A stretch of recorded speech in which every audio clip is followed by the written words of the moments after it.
tell people, and this is really vital, you will never manifest a blessed thing unless you do two things. One, you need to believe before you'll ever achieve anything. Yeah.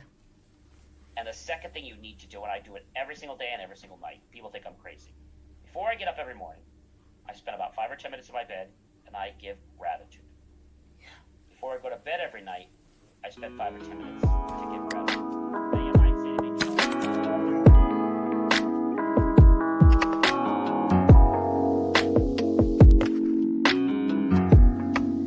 nothing is impossible. You can do it all with determination and perseverance.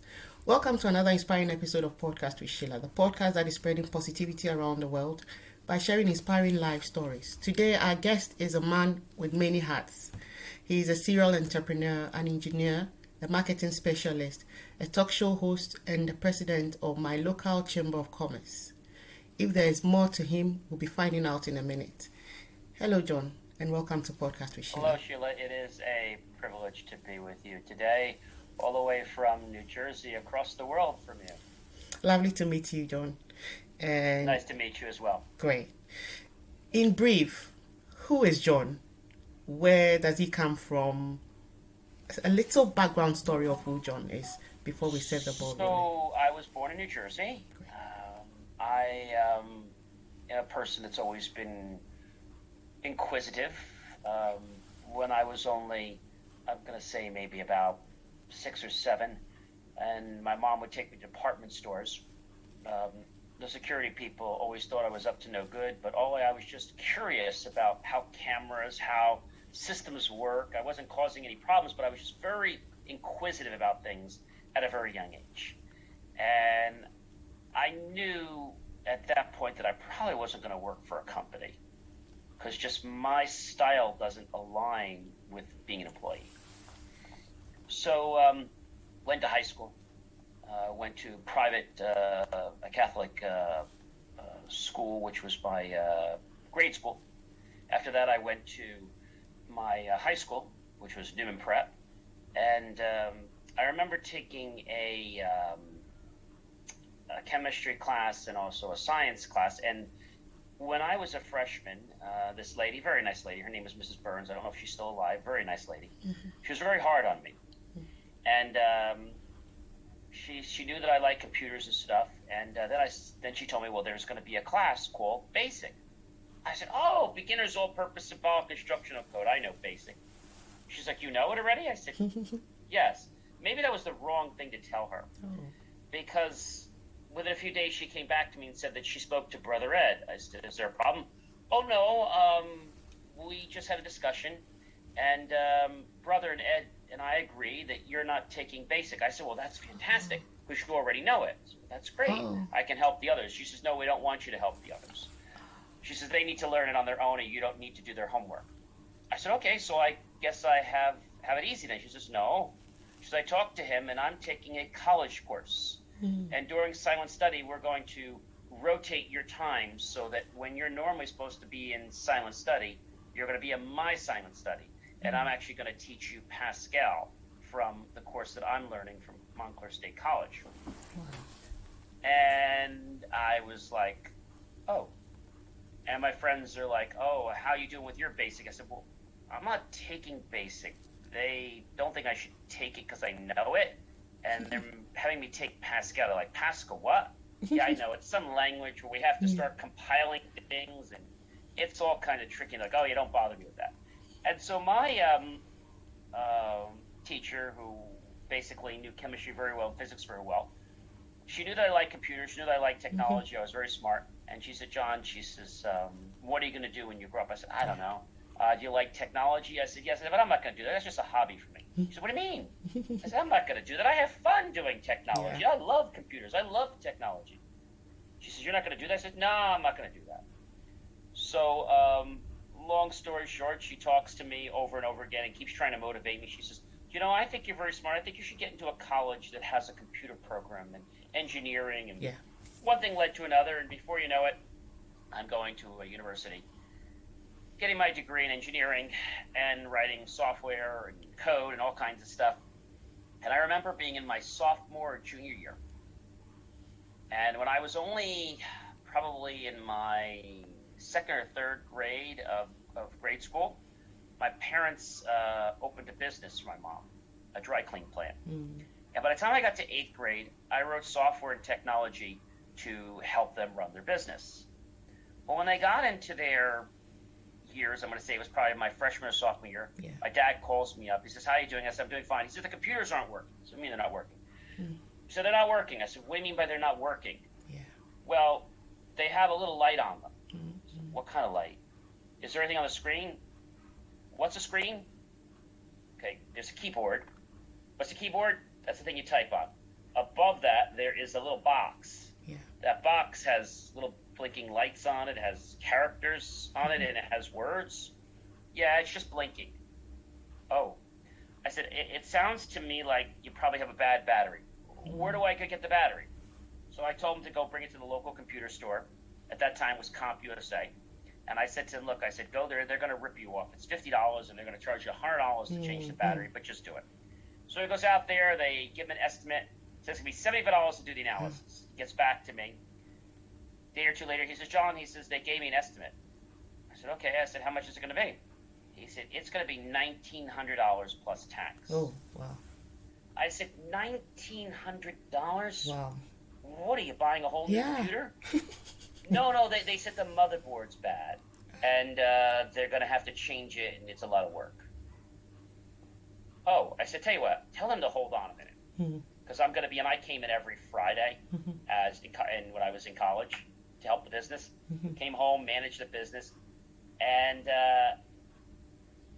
I go to see the store with my dad on Friday after I come home, and I tell him, I said, look, I said, I'm not very bright when it comes to computers and technology. I'm actually going to school for business management, hopefully to get a job as maybe a restaurant manager or something someday.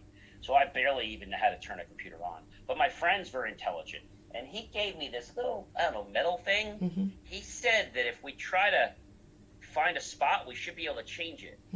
So the guy starts looking. He says, okay, let's open it up. Good idea. I said, I don't know much about technology, but I probably would unplug it before I open it. Good idea. You're smart.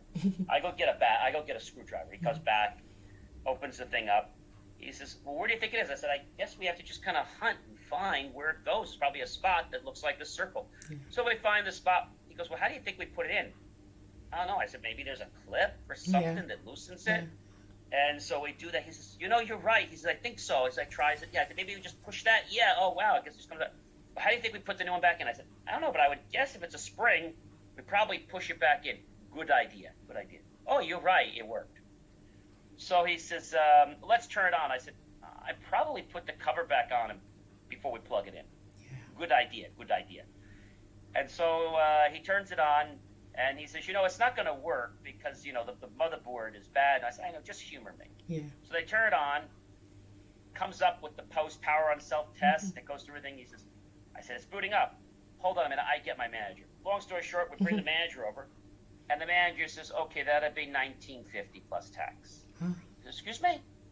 $1,950 plus tax. I said, but my father didn't tell you to change the motherboard. No, but we knew he wanted it done, so we just did it already. Oh. So I said, okay, can you do me a favor? Can you read me the last 6 characters on the serial number of the motherboard? So he starts reading AJKL64. Is that right? Yeah. You a mind reader? I said, no. I said, you people are a bunch of liars. You see, I'm actually not studying to become a restaurant manager. I'm studying to become an engineer in a few years. And I built that computer for my parents. And all it needed was a battery. Now he gets another supervisor. I said, so here's the work you're going to do. You're going to give my father his $75 back. You're going to fix the computer, put the cover back on, give it to me. We're not going to pay you anything. Or I'm going to report you to Better Business Bureau, Consumer Affairs, Fox 5 on your side, Channel 11, and the District Attorney General's office. And I'll keep going up the ladder. And if you keep treating your customers like this, in 2 years, you won't be in business. 6 months later, that store went out of business. I then realized, Sheila, that I had something, and I was not just intelligent, but I was solving a problem in the world. So I decided to start a small little company. $5 on campus to help you by phone, and $10 in person. Now remember, this was not $5 per hour. This was not $10 per hour. My first customer was a kid who was in a class 1 year younger than me. And he asked me to come over. He said, just $10? He said, do you take credit card, check? I said, I just take cash. Oh, you don't take credit cards? I just take cash. So I went over there, looked at it, and I said, what do you want me to fix? We'll call him Paul. I said, Paul, what do you want me to fix? He says, my computer's not working. I said, I know that, but what's not working? He's like, can't play Dungeons and Dragons. You dragged me over here because you can't play Dungeons and Dragons? That's right. So I look at it. I said, I'm going to need to come back. Long story short, I fixed the problem, and it was history after that. Yeah. I opened my company when I graduated. My dad gave me a choice whether I could start my company or whether I should go work for somebody. Yeah. He also agreed to give me more money if I started my own company. He gave me a longer vacation. He said, you're going to have to work, though, to grow your company. He said, it's going to be a lot harder, so I'm going to give you more money, and instead of taking 2 weeks off, you can take a whole month off. Yeah. Fast forward. I hired one of the largest advertising and marketing companies when I was a junior. They raped me and my father of money that we didn't even have to get my tech company noticed. Yeah. 11 years from today, I decided enough was enough. Yeah.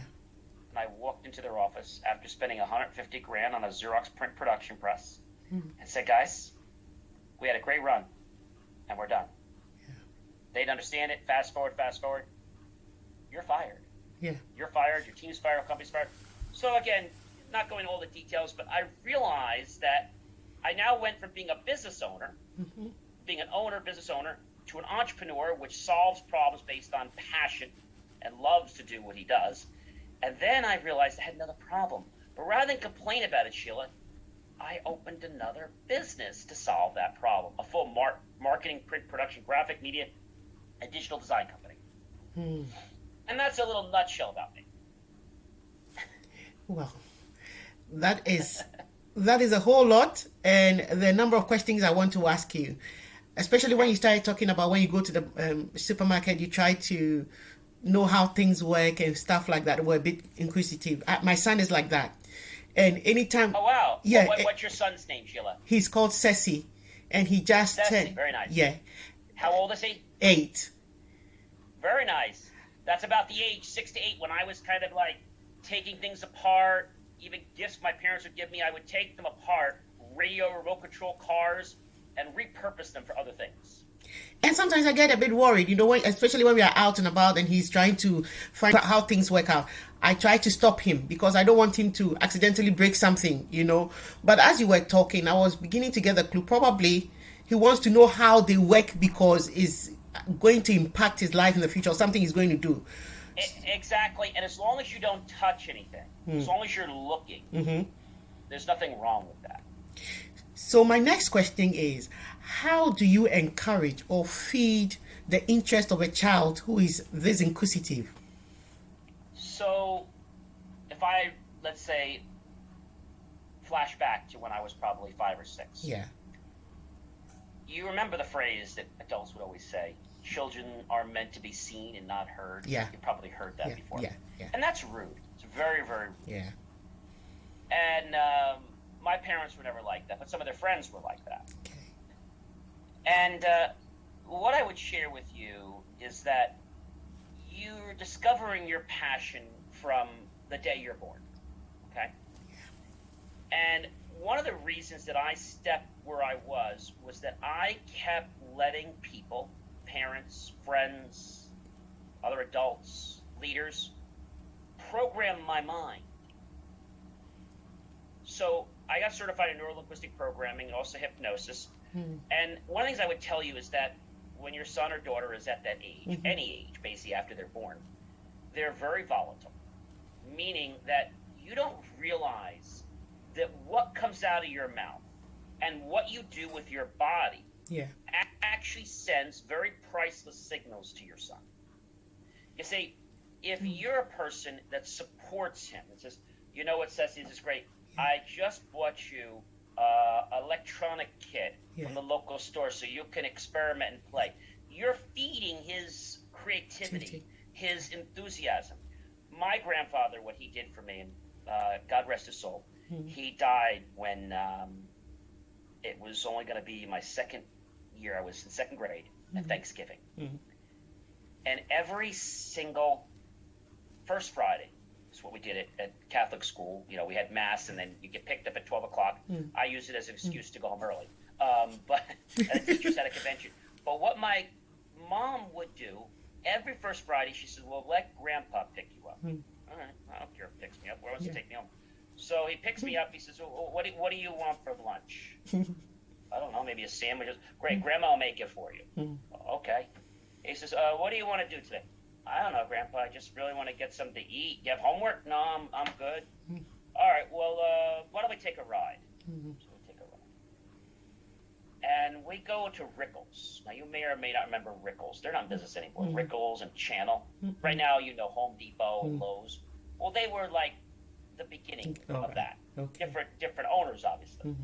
And so he said, John, what would you like to build? You know what I like to build? He said, we're going to go to the electronics place. Okay. We went to a very basic electronics store, not Radio Shack. We went to just Home Depot, like the Rickle and Channel, and our local Town Country Hardware store. He says, do you know how a bell works? Okay. No? Okay, let's get some wire. Why don't we make a doorbell? Oh, okay, great. What would you like to make this week? And we built all kinds of things together. Wow. And my parents always had a heart attack. They said, like, what's he teach you?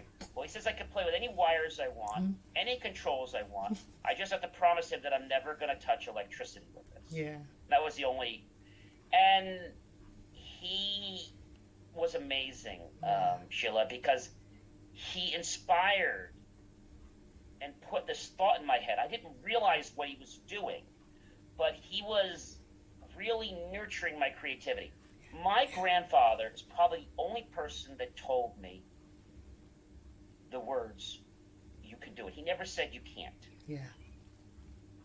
And so Henry Ford said something very wise to us, Sheila. If you believe you can't, you're right. And if you feel you can, you're right. So what I would tell you to do is to encourage your son. And if there are people around him that are discouraging him, you say, look, Ceci, this is how these people are. You need to express yourself. We need to get you an outlet. We need to get you into STEM so that you can start letting your mind be creative in whatever area that is, whether it's technology, whether it's arts, whether it's play, whether it's sports, whatever it is. A lot of families think that, well, you know, a guy's supposed to play sports. Well, doesn't have to play sports. Like, that's one kind of creativity that all families support, but they don't support other types of things. They don't support drama. They just don't. So support them at a young age and let them know they're loved and that you support them in whatever they want to do. I always say, as long as you're not going to harm, hurt, defame, or basically be prejudiced against anyone for race, religion, sexual orientation, color, creed, you can have the world as your oyster. Sheila? Brilliant. So at what age did you start your first company? And what was the journey like? Were there some challenges? How did you overcome them? So, remember, when I was in college, I turned 21 when I was probably about a sophomore, if I remember correctly, in college. My parents threw a very big party for me, a surprise party. And when I was a junior, I started coming up with the idea, actually late sophomore year, I started becoming creative, but I didn't know what I was doing. And we had something called Southern New England Telephone, but they charged a lot of money. So my sophomore year, our school became their own phone company, private branch exchange. We had our own telephone company on premise. And so they were charging money, and they had all these features and stuff. I said, gee, I know what I can do. I can become a beta tester for our school, and maybe eventually start an internship program, and I won't have to pay for phone service, and they can get my priceless value to help them improve their equipment and services. Yeah. So I approached this gentleman who was one of the leading vice presidents of Rome Corporation. And he was kind of stationed there as a contract. And he wasn't the most friendly person. And I went over to him and I said, why don't you like me? He says, John, I don't like you. I don't hate you. I just am the way I am. to get a sample of your voicemail service and beta testing. So you want our service for free? I said, no, you're missing my point. You're missing the opportunity that I'm bringing to your table. I'm bringing you priceless research and development that you can share with your peers. And then I said to him, you know what I'd like to do for you? I'd like to become the first student to lead an internship program for the university's telecommunication department. Okay. He goes, John, that's a little deep. I said, I understand. We'll have to run this through administration, the president of the university. Within a couple of weeks, they create a position for me, university telecommunications intern. Within a few weeks, I wrote a program in BASIC to basically manage students so that when they ran over their bills, the system would shut them down every night. All right. On Friday, we would only turn people up. Every day we would turn people up, but on Friday we would never turn people off. And I started getting very involved with that. And that's when I started realizing that I have a very powerful mind. Yeah. And then when my dad had called me, which was around that sophomore year, I said, gee, I should start a business on campus because you're allowed to make so much money without making it a formal company. Didn't make a lot. I had a few customers, but I said, I'm solving a problem. Maybe I only made $100 that year, $200, but and professors were calling me. Wow. They said, John, do me a favor. You're having a problem with your computer? Yes, but don't say anything to anybody. Like, don't tell any of the students. Yeah. They didn't want anybody to know that I was helping them. Oh.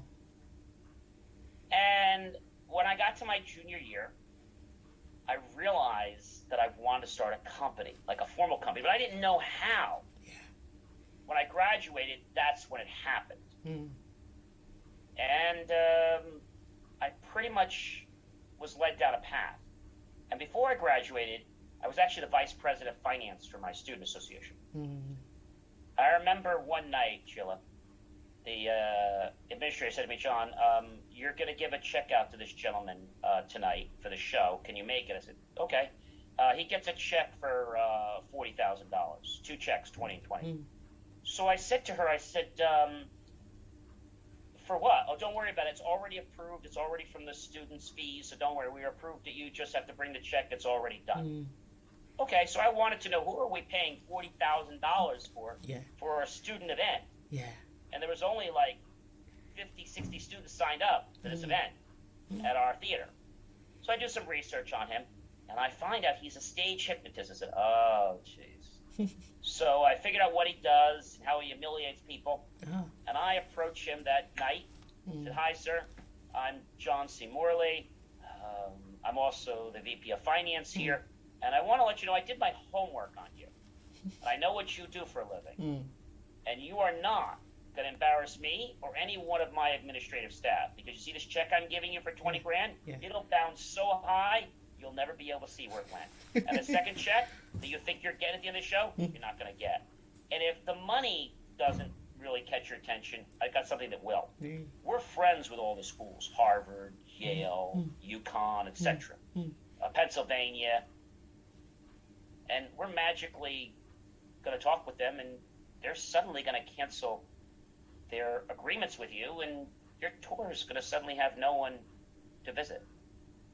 Are we clear? Yes.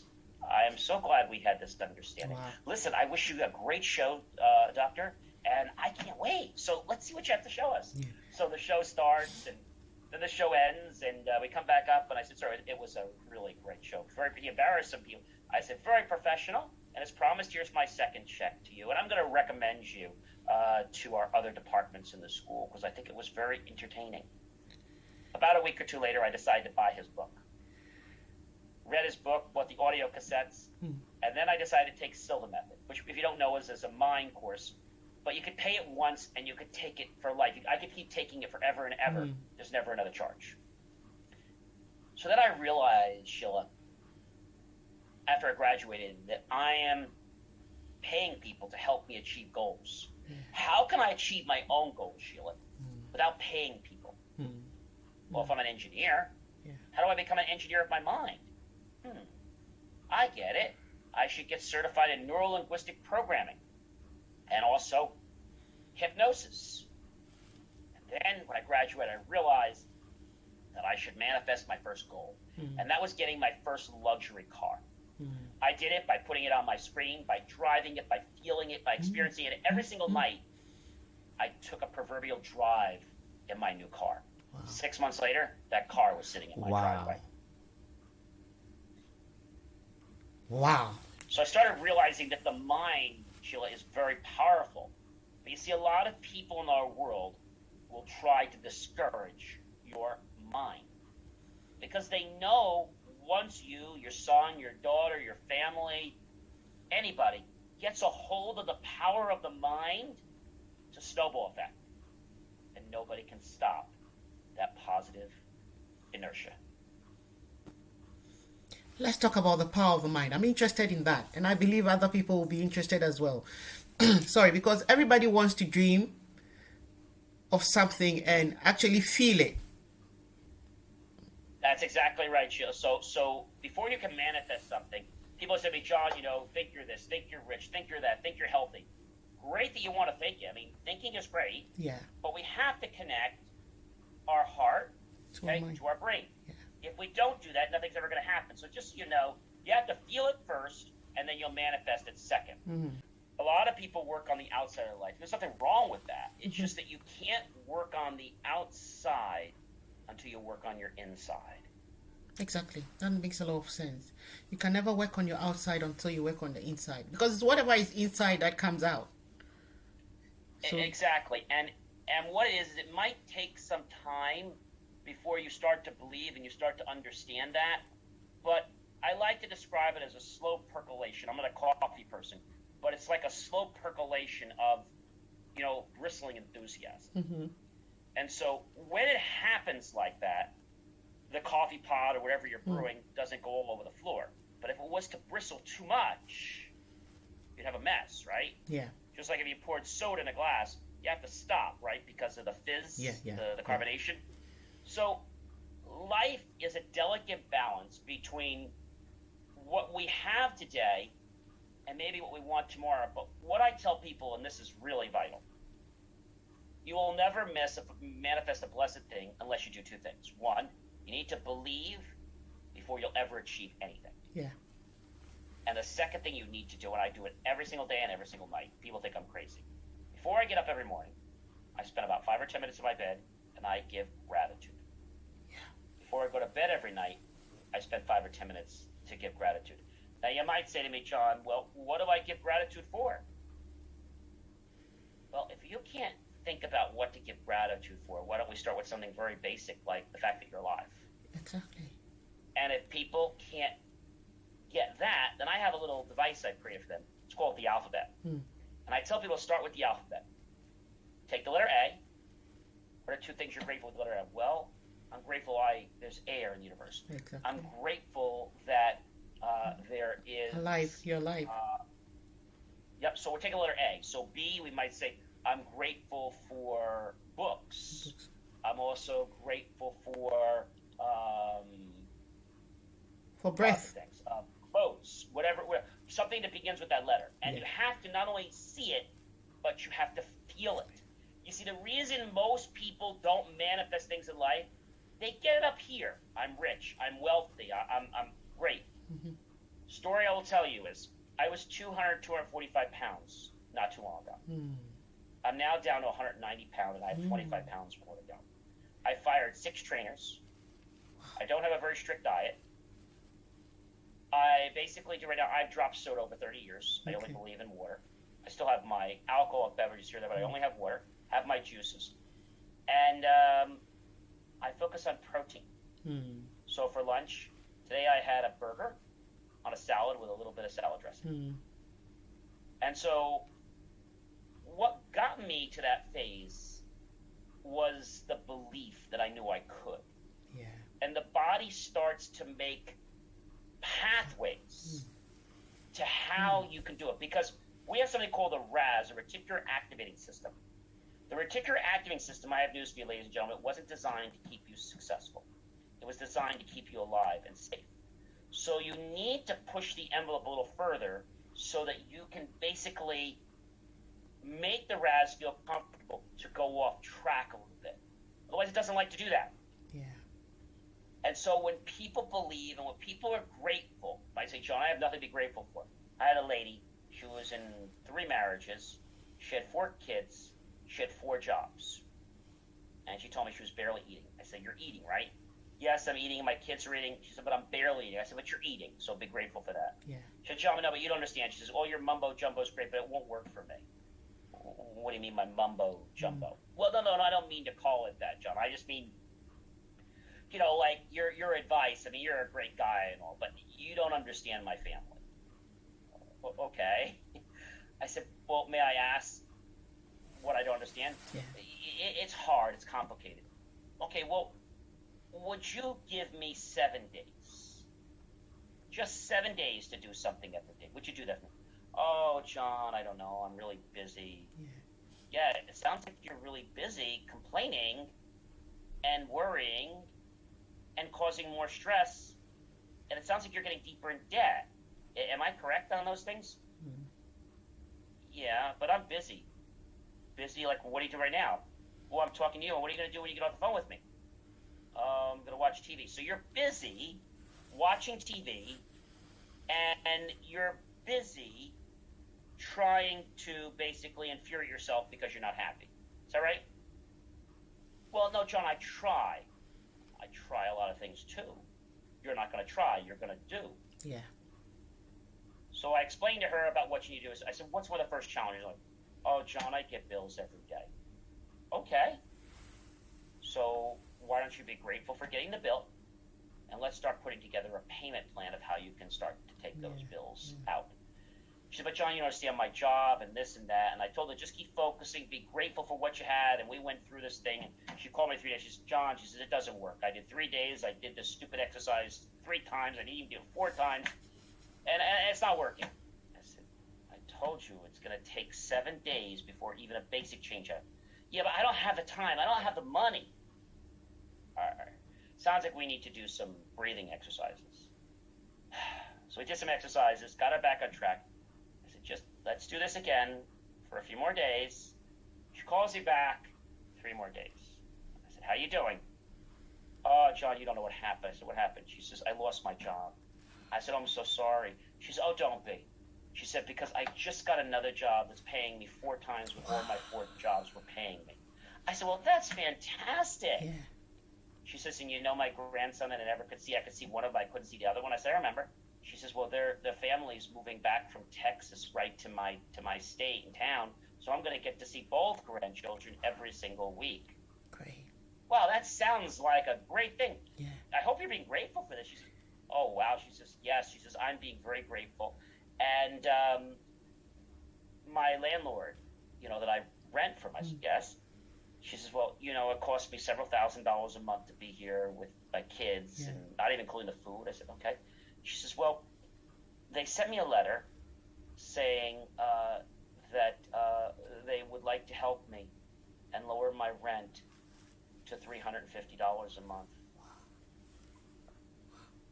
I said, well, that sounds like a blessing, God answered, doesn't it? Yeah. Yes, it does.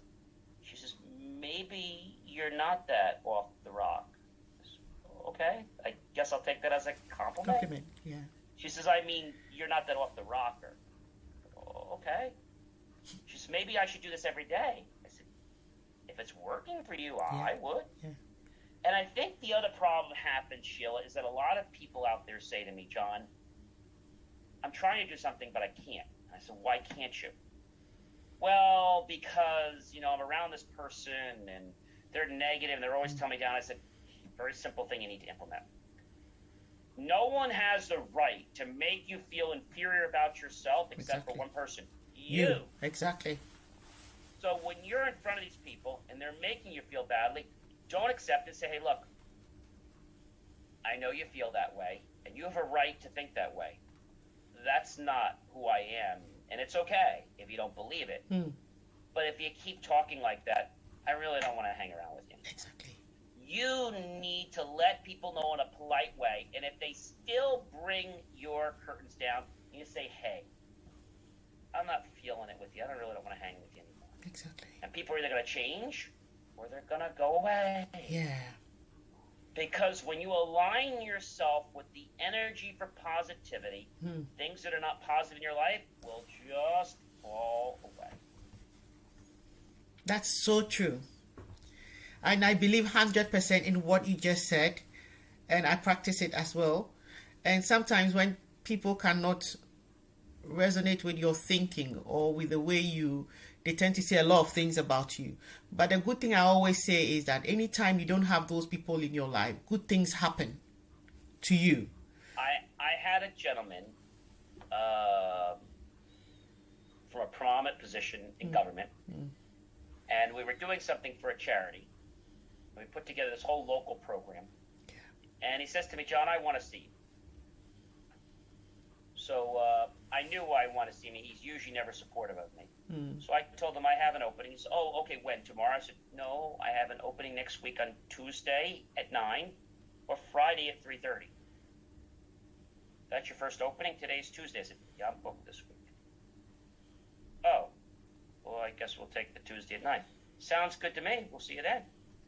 I go out to see him. He says, John, he says, when are you going to give up all this nonsense, this charity crap that you do? When are you going to give it up? And I thought for a second. He said, well, forget about that for a minute. He says, this local program you put together? I said, yes. He said, it's very good. We're launching it and you're not. And I said, okay, can we help you? No. Yeah. Oh. Okay. I said, all right. So what are you going to give up? So I sat back in his guest chair, closed my eyes for a few minutes, and he says to me, what are you doing? I said, just give me a minute, sir. I want to give you the exact month, day, hour, minute, and second.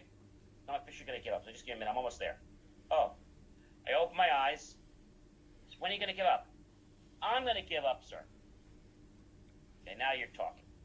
When a little baby boy or a little baby girl tells their parents they don't want to walk anymore. All these funny faces. Because when the blank is that? So let me ask you a question, sir. You have 2 children, boy and a girl that's still in college, boy that just graduated college. Are both of them walking? Yes? When did either of them tell you that they didn't want to learn to walk anymore? He looks at me for a minute or two. He goes, never. I said, sir, I knew when I met you 5 years ago that you were a bright and intelligent man, and that when I asked you that question today in your presence, that you would give me the correct answer the first time. He said, John, you're arrogant now. Get the blank out of my office. I said, sir, I was here as an olive branch to work together. I never needed you. I just was trying to work with you. Have a great day. And some people just have that ego that needs to be stroked. Exactly. So whenever I get up to speak or I speak for my group, I say, I'm happy to be in the limelight. I'm happy to get press. But, I don't do this for attention. I do this for the right reasons to help others. Yeah. What do some of our other political leaders do it for? See, I do things for the reasons to help others. I don't have a hidden agenda to try to get my name across to you.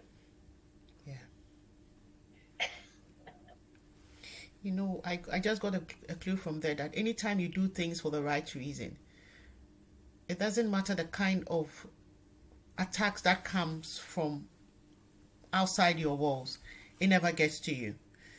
Because you're doing it for the right reasons. So you're always protected and you're able to achieve your goal because you have the right mindset, the right heart with it to go with it. There is nothing that anybody else outside the walls can do to stop you or to fight you. You have to remember, though, that negativity is going to exist outside the walls. Yeah. And when it does, see it like what I tell people. See it as a bump in the road. Yeah. If you went over a bump on a road a few years ago, you probably couldn't tell me anything about the bump. Yeah. So why do we spiral our whole life down?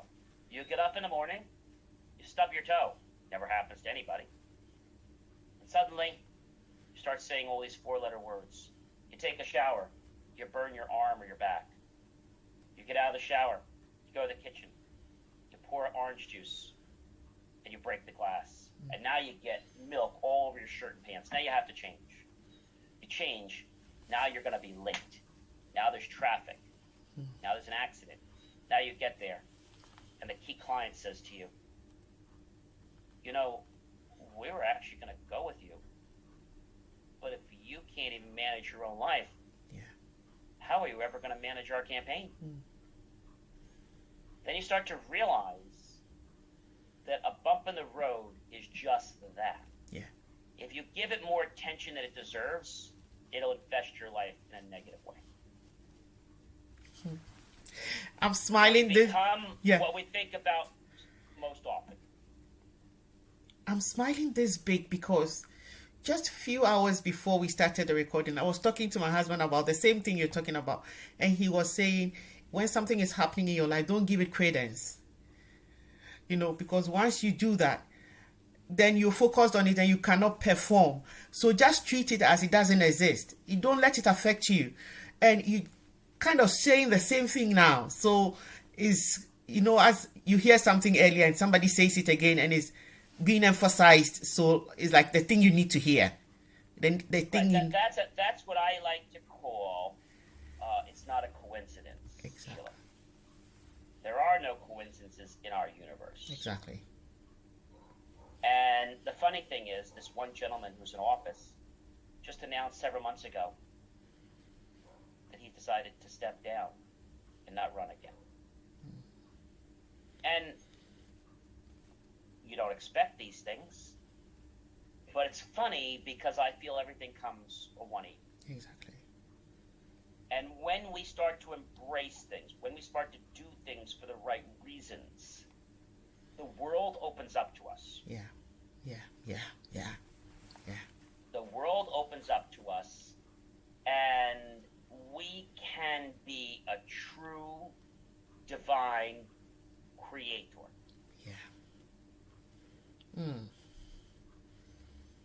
We're all having the ability to manifest. Some people are lazy. Some people use their manifestation power to try to dominate or overpower someone else. Yeah. You see, that's a problem. Yeah. My God. John, if you had one wish for this year, what would that be and why? My one wish for this year is I started a new company. And I want this company to grow probably more than any other company. Not just so it makes money, but so that I can truly hire the people and talent that would want to be part of our family. Wow.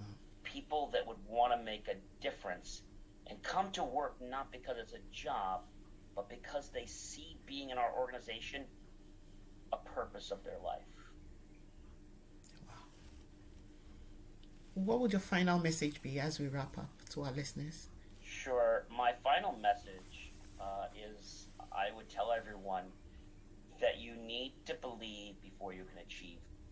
And I would invite you to check out, I have 2 shows and I have lots of other content that I do. You can go to Believe, BELIEVE, me, M-E, Achieve, ACHIEVE.com, anytime you want, and you'll be able to see a plethora of videos. I have inspirations for your life every day in the evening. I also have a national talk show that's on every Friday night, where I interview guests, authors, celebrities from all around the world. And I would ask you to make a personal commitment to yourself to find a video in one of my series, watch it, and use it to do what the main purpose of my life is, which is to improve my life, to become a better version of myself, and help other people become a better version of themselves. Let my message become a light in you so you can become a light in others. Wow, that's brilliant. Let the message become a light in you and you become a light in others. We would like to say a massive thank you, John, for coming on Podcast with SHEILA today. privilege and a pleasure to be with you, SHEILA, and your guest, your audience today. Thank you very much for honoring our invitation. If you've been listening in, this is season 2, episode 51 of our podcast series, where we've been bringing seasoned guests with inspiring real-life stories to share with us. Do not miss out on all these lovely experiences. Subscribe and be notified when a new episode is released. Whilst at it, please drop us a rating. We have a video presentation of this episode on our YouTube channel. Just search for Podcast with SHEILA on YouTube and you'll find us. Our prayer for you this week is, may you be the head and never the tail, a lender and never a borrower. Until we meet again, have a great day.